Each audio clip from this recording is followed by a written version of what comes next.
Well, Kirk and AJ, we are talking church. Excited to have you both back. You haven't been back in our new set. Yeah. But First time here. yeah. Amazing to be here, man. Welcome. We've been having. I love what you've done with the place. Thank you. Thank you. We've been having conversations this month with Next Gen and talking about all sorts of things. And so I love that we get to sit down and talk, and we get to do this a lot off camera, just in life, working together, being on the lead team together. But you both have been working at the church for quite a while. Yeah. And so I'd love to just talk about your journeys from drummer, worship leader, now serving on our lead team. There's some challenges that have come along the way of transitioning from being someone on the worship team to someone in the leadership team. There's a lot that goes on in between that.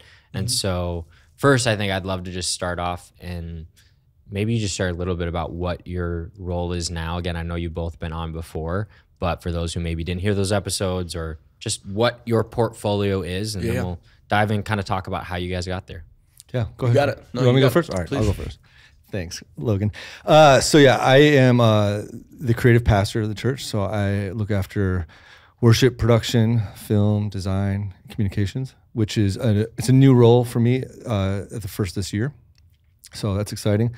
I started out the church as the drummer, like you mentioned, and kind of just basically the music director. The drummer. The drummer. I mean, at that time, yeah. there was only one campus. Yeah. So I was like the drummer. How many years ago was that? Man, 14 years ago, something like that. I wasn't even born yet. Whoa. No, I You was exposed 12. me. I was 12. Yeah, Yeah. that's crazy. So You were 12. I was 12. I love it. no, but like, I mean, that's a whole story in itself of like coming in and being like, okay, I'm going to be the music director of this one campus. And then they started adding another campus and another one. I'm like, that was probably my first actual, like, I was teaching lessons before, so I had like that kind of leadership in me. But in terms of like, I have to figure out how to replicate myself over and over and over again. Otherwise, this thing is not going to work, right? That was probably my first experience of like, oh, I got to think about this differently. It can't just be what works for me. I got to think about some systems or some strategy to how this is going to go on beyond one place, you know? Yeah. So years and years later, my role has kind of shifted and grown over the years. It was, contracted music director, then part-time music director, and then became part-time worship director, then full-time worship director, and then a local creative pastor over worship and production, and now creative pastor over all those departments, like I said. So that's just a brief summary of my journey. It's been amazing. That's awesome. I love it. Yeah. So I still get to do creative work, but it looks really, really different now, obviously, from back then. So Still drumming, though. still drumming? Yeah. You're not the drummer. No, there's lots of drummers. Yeah, many drummers.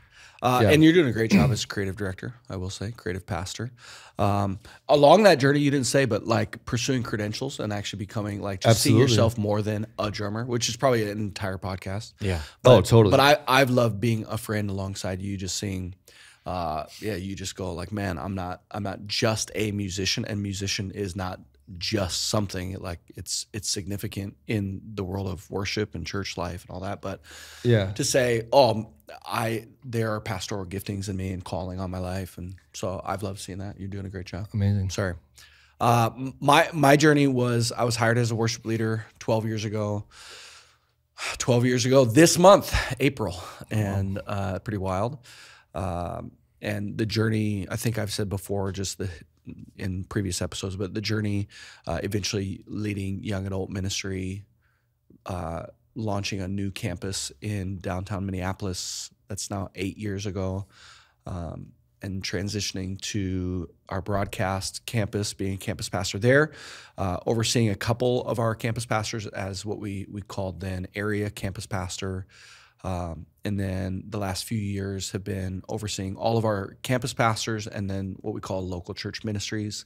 And more recently, within the last year, transitioned out of being a kind of practitioner while being a campus pastor, overseeing those things, to now an executive pastor. I don't serve as a campus pastor, but still am in close proximity with those would you say CPs and the local ministries. So those divisions centrally, like at our central ministries facility, would be discipleship, creative, and next gen.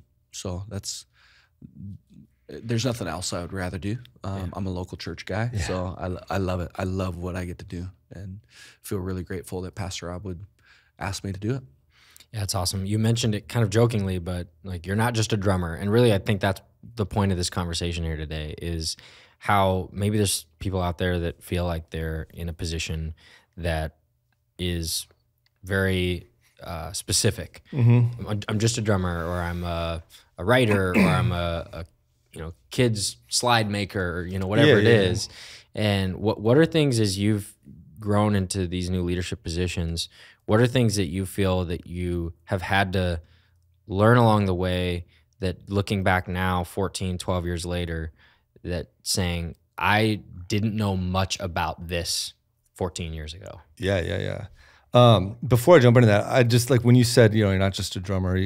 I think the thing I often say is like, you either want to be in ministry or you don't want to be in ministry. And so it's like, for a season, like I wanted to be in ministry. So for a season, I was the tool I used was music mostly, and I still get to use that tool, but that was like the tool in my hand at the moment.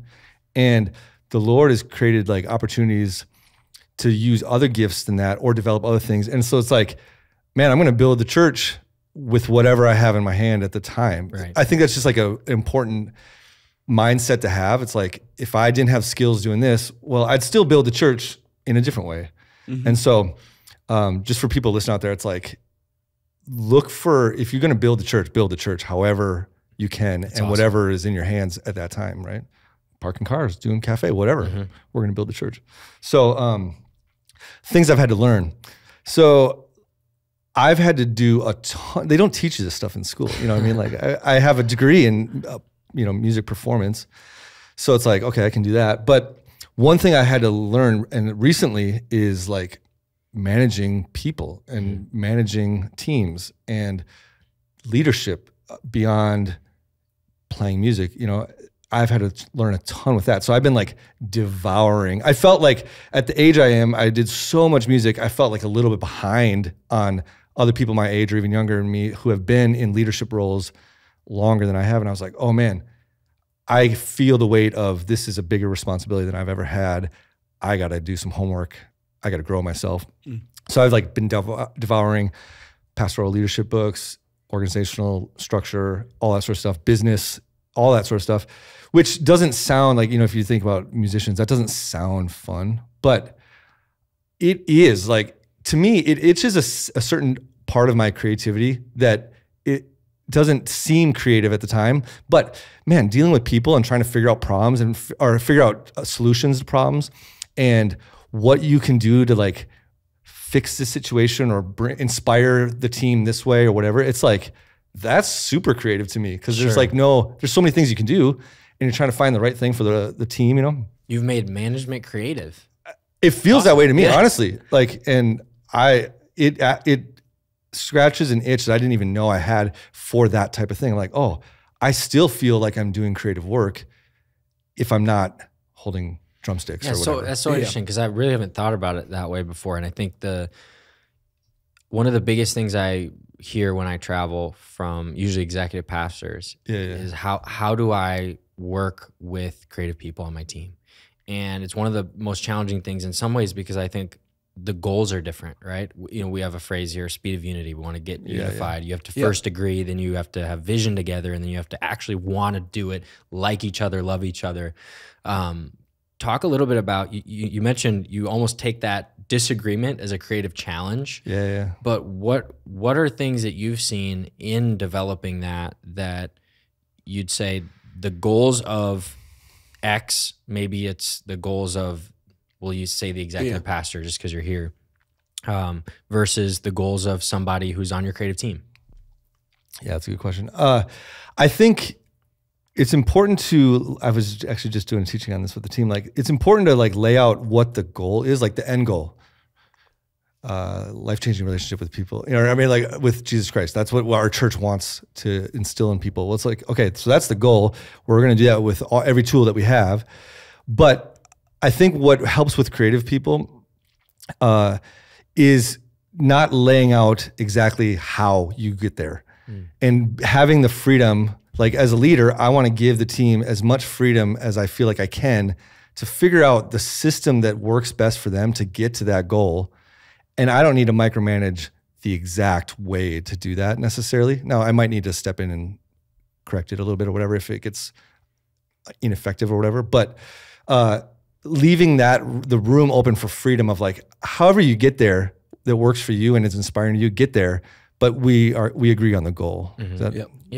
Kirk, how do you know what boundaries to set up? Because, you'll hear leadership, the best creativity is done with boundaries or done with bumpers or whatever it is. Obviously what you're saying, AJ, you have to at least leave some sort of place to run. Because if it's too rigid, a creative person is going to say, this is not my gift and I don't want to do this. Because certain people are all about just getting to the goal. And what boundaries, or how have you learned to set up some of those boundaries and guidelines? It's part of that challenge is what actually makes it fun. And just a side note, I'll answer the question. But the larger you grow as an organization, and especially as a church, the more the magnetism to become corporate and policy driven and structure driven and hierarchical and that's the natural magnetism. Like that's the easiest thing to do. Like if you're not paying attention, that's what happens, which in turn suffocates the artist or the creative. And eventually you become this really corporate place with no creativity, artistry, and that type of temperament, which the body of Christ needs. And I think churches need that person. And candidly, I feel like we're struggling with that tension, all the time. Like even right now to say, we have 150 staff members and 9, soon to be 10 locations, feeling, okay, we're realizing that. Even me, I felt, we're never going to get there. And now I'm realizing, wow, there are moments where, maybe we didn't do that right. Maybe we were too over the top. Maybe we were too bureaucratic. Do you guys feel that way? I feel like, we're in a unique spot right now in the season of our church. I think there is a certain level of pruning that is happening, and the Lord's hand is still on our church. And I think we have amazing up and coming creatives and artists and all that. So it's not like a bleak picture, but at the same time, I do think, the reality of building church is we don't have unlimited resources to hire pure artists that does not have some level of leadership, ownership, oversight, management. Like everybody, like every artist has to have but you own something, because we just don't have unlimited resources. And so I think you asked us earlier, like, what is something that I learned? I came in as an artist, as a worship leader. I thought I was going to sing songs until my voice gave out. There's nothing else on the horizon other than writing songs, recording albums, and the dream of touring, and still the heart of leading on the weekend in our local church. So there was a purity to it for sure. Like, I love local church, but that's what I thought I was doing. What I've learned over the years is I've had to grow in leadership. I used to reject me personally, I used to reject wanting to be a leader. And I think that that's like an artist's temperament actually, is like, I don't, you guys have your little leadership club. You guys do your little thing, go to your little seminar, get your little 3 points, read the book. Like, I'm not about that. Like, it's like a rebellious type feeling in me, which was unhealthy and immature to a degree. But I think that it's also, if that can be honed well, that actually is what makes a leader. I'm not just going with the flow. I'm not just doing what everybody else is doing. So the Lord has grown me in, especially when I was young, I thought I knew what it was to be a leader, but I didn't oversee anybody. I was leading worship. I had a volunteer team, but not to the scale of like, if I was leading this church, I would do that, whatever. Like, I don't know what the weight of leadership is. That's also what I've learned. So I think, we're in this season we have to fight for space that the artists can be here, while also building into them they have to have levels of like, you're going to lead a team of people. You're going to lead a group of volunteers. You're going to own this specific ministry, just because we can't just say you're an artist. That's all you get to do. So, it's this weird balance and this weird tension to manage. And I would say, I think, to the boundaries question, I'm always asking that. Like here's a real live example, and then I'll stop talking. But the real live example is, I see our team is maxed in certain areas. So there's only so much more we can do unless we infuse more dollars or staff. So when that happens, I'm not just thinking expand the boundaries, which is dollars and staff. I'm thinking, what if we did a trial run or a brainstorm thinking, what if we, I'm just thinking, let's think about kids ministry, because we've been talking about creatives. Let's think about kids ministry. What if you were forced to run kids ministry with half the amount of meetings and time it took that you currently use to accomplish? Could you accomplish the same thing with half the amount of meetings in half the amount of time? And before you say no, let's just talk about it and let's brainstorm. Let's just come up. And maybe within that comes a creative solution or idea that go, whoa, maybe it's not double efficiency, but if it's 15% more efficiency, that we can get 15% more accomplished with the same staff, the same dollars.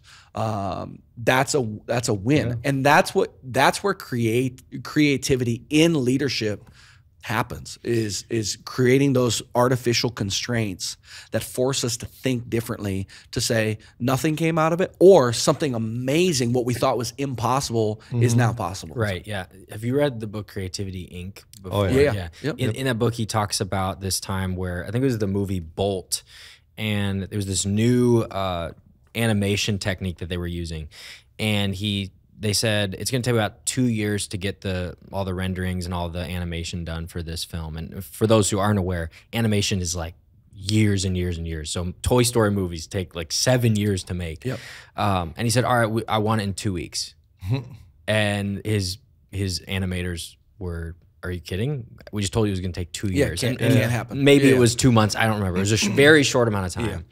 And, impossible. Yeah, impossible. And they worked incredibly hard, and they gave him a product, and it wasn't great. But he said they moved the timeline up probably to 3 or 4 months instead of 2 years, because we gave this deadline. And so in some ways, to your point, management, disagreement, sometimes those constraints as someone who's creative can be really fun. I think they are, man. And I think they're necessary. Like, the solution to everything is not more time or more money. Yeah. It actually, I found that more creative ideas come when you are a little bit on a time crunch. Now, you got to be careful with that. You can't just like burn people to the ground. You're not trying to do that at all. But like a time crunch gets people, because you get to an idea quicker and you run with it, and you don't have time to fool around, because it's like, okay, we're going to go with this. And if this isn't feeling great, then we're just going to adjust it along the way instead of like storyboard the whole thing and like see if we like it, Yeah, we did that with the last album. We basically were not finding a date, and we just eventually just said, all right, here's the date. Yeah. It's very short. We got to figure it out. And there were probably things that we could have done better, 100%. Yeah. But it forced us to get a product out there. I think there's a point where money, same thing with money. Money will help to a certain level, and then it goes like this. And then the more money diminishes. Yeah. It doesn't help bring greater creativity. Yeah. So that's just something to be aware of and think about, One of the things that I think maybe there's people who would tend more towards the artist persona. One thing that I think is frustrating for people in their situation is you talk about the leadership potential, and even, hey, sometimes you have to have that leadership capacity in order to continue to grow. But then on the other side, the leaders in an organization, and again, we can use our church as an example, but the church, anything. Yeah. People celebrate artists' work to a much higher degree that people would celebrate management, or people would celebrate anything. Yeah. So in some ways, artists get a hyper celebration, feeling, okay, I'm doing a really great job during the moments to where their art is on display. Yep. But then behind the scenes, when maybe they're struggling in certain areas, can you talk about how you've maybe managed that yourself? I mean, again, as a drummer, people go, you're an amazing drummer, but they don't care about the behind the scenes that maybe you're. I have an amazing Excel spreadsheet I'm waiting to get celebrated, because it's really good. I got plenty of those. I got so many. I put a lot of time in it. No. Yeah. Oh, man. I think you just got, I don't know. That's a great question. You got to celebrate everywhere. Celebrate all around you, everything, you know? And so I look for like the artists, and when we say artists, I don't even really necessarily like using that word because it like already kind of puts the artists over there, but we're in it together I here. guess if you look at it as a gift, right? Yeah, like yeah. Art, I believe artists are gifts to the world. I believe it's a part of God's nature that is, without it, to your point, Kirk, without it, we're missing something in understanding who God is. Totally. They need to be, for sure. Yeah. So I think it's like, I mean, they're going to get celebrated if it's a great song, if it's a great piece of art, they're going to get celebrated. Great. Awesome. They should. It's really, really great. But I just think maybe as my spot, I would be careful for myself with always adding on to that celebration. Like they're going to get it and it's great. And I don't want them to not get it. They're going to get it. But who else on the team is doing awesome work that's behind the scenes that I can elevate, that I can celebrate or bring awareness to all the things that they're doing?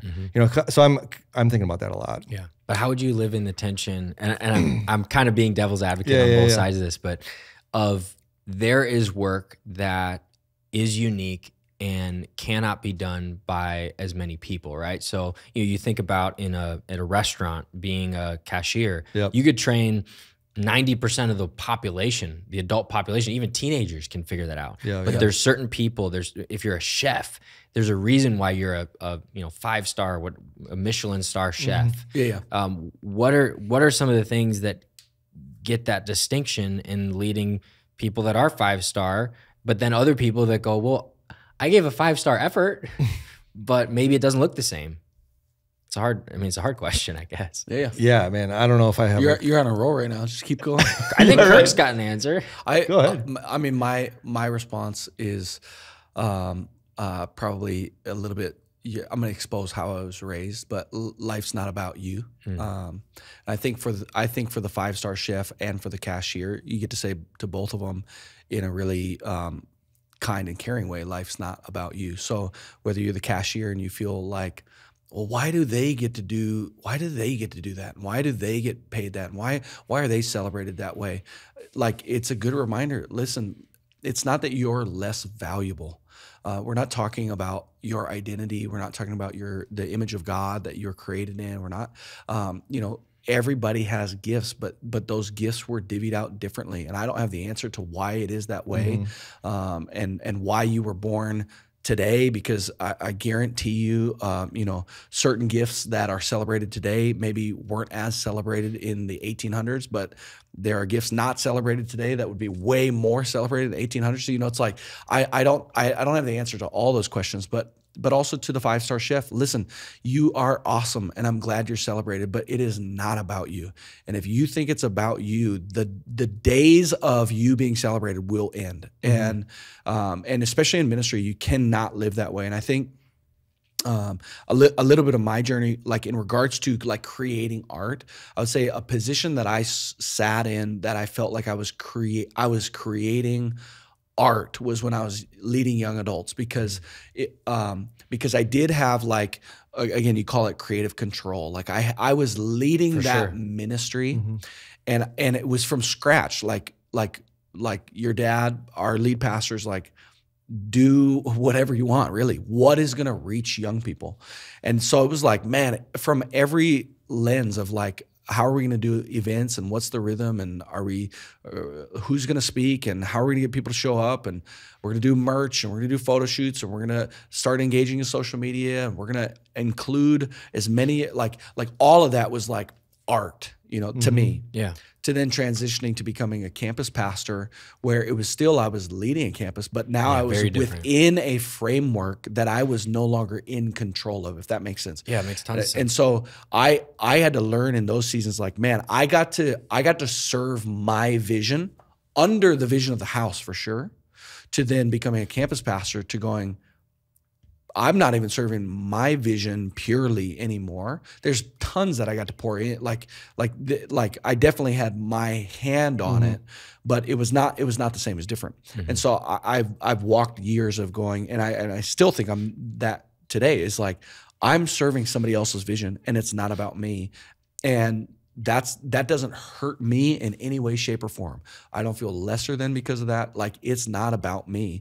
I'm all good. And if there's a future season where it is like what young adults was, where it's like, hey, run wild, this is now back in your hands in whatever capacity that may be, that's exciting.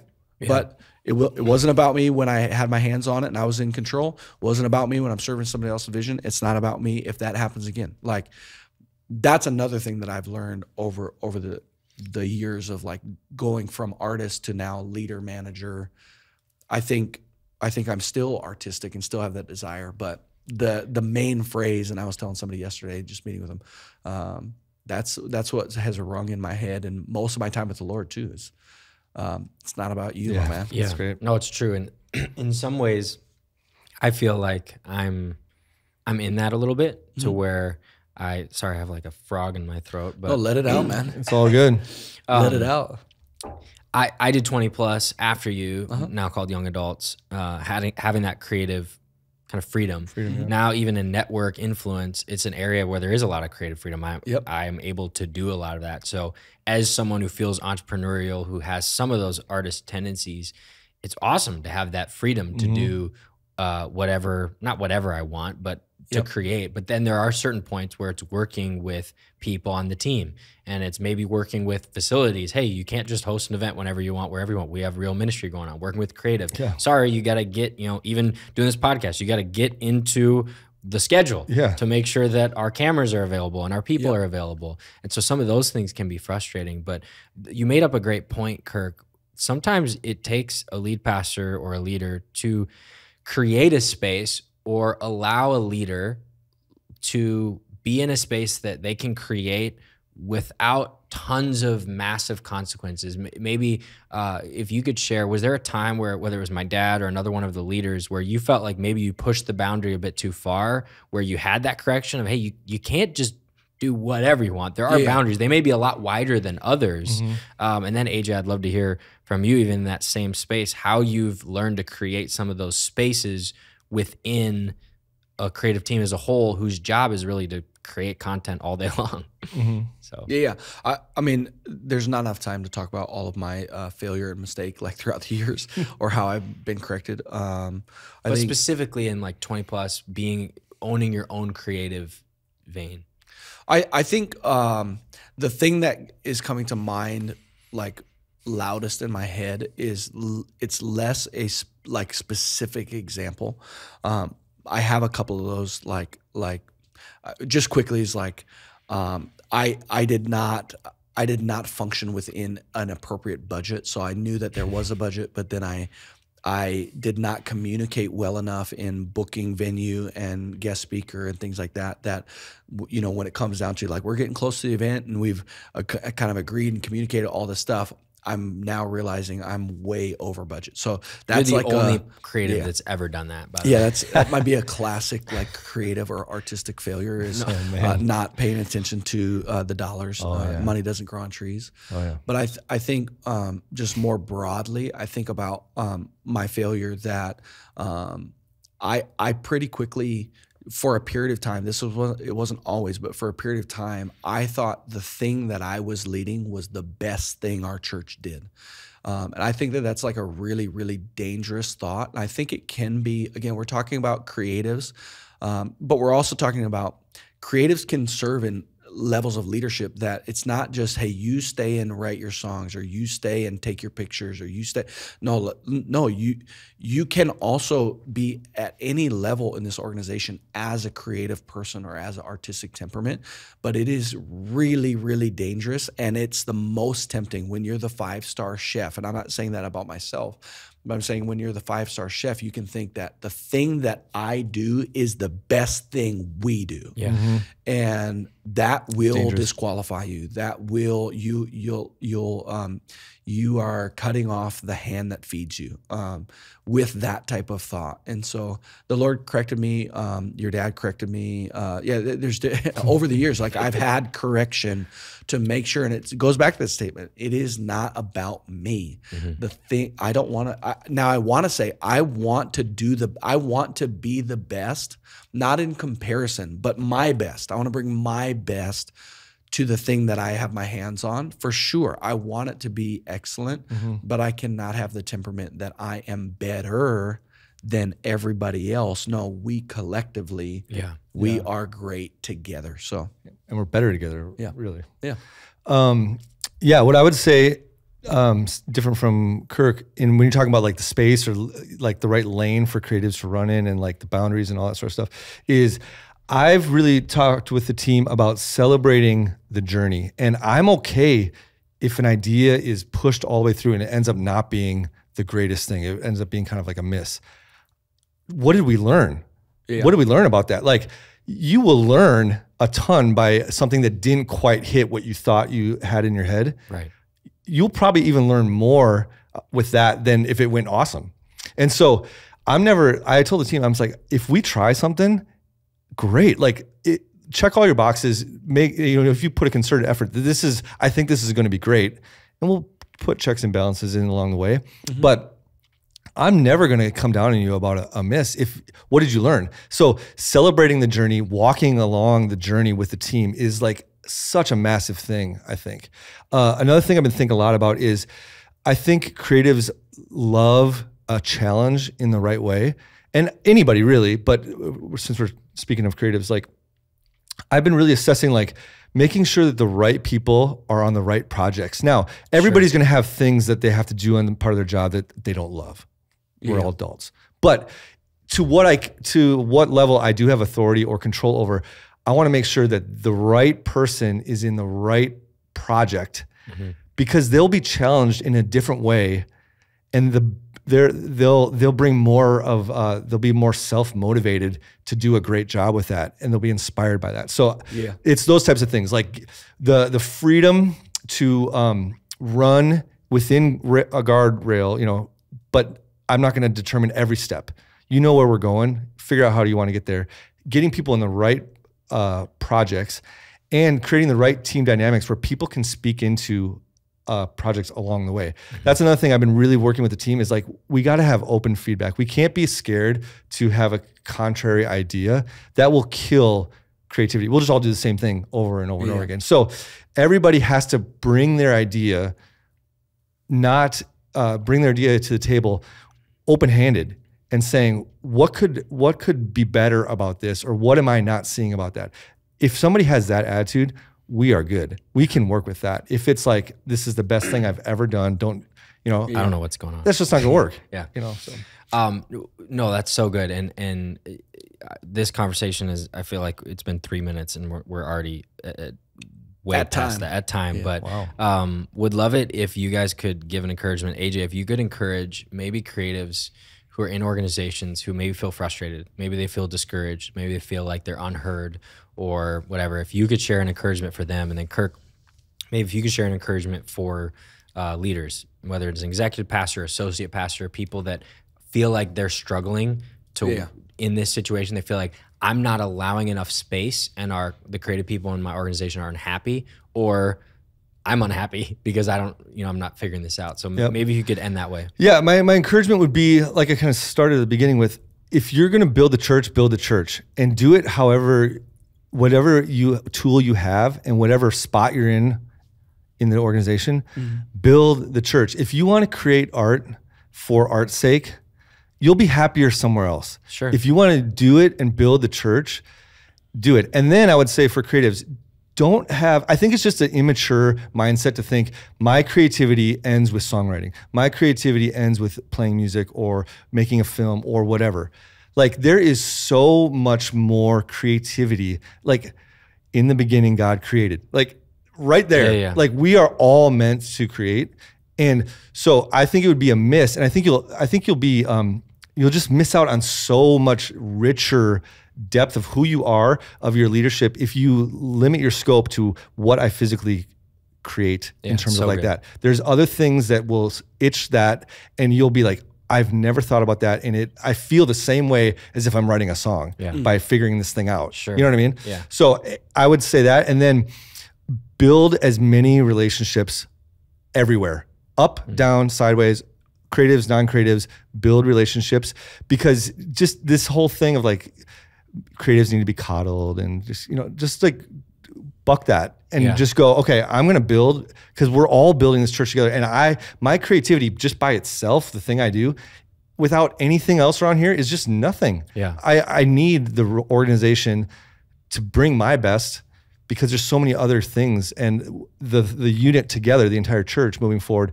is what really is exciting about when you get your thing in there, you know? So Awesome. I would say to the leader, maybe lead pastor, executive pastor, or department head, to accomplish what God has placed in your heart to accomplish in regards to building the church that is in your heart and head, the vision that you have, to accomplish it, it will require making room for the creative and the artist, so the artistic temperament. So you cannot discount. What am I trying to say? I think you could build a big church without creatives.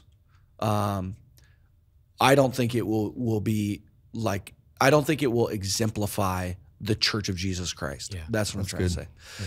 You need to fight for that. And it is on you as the leader to communicate your vision in a way, as well as communicate your accountability, your correction, your pastoral approach, your engagement in their life, your leadership development. It's on you to communicate it in a way that is attractive to the young artist that is considering whether or not they want to be on your team, or considering whether or not they want to stay on the team.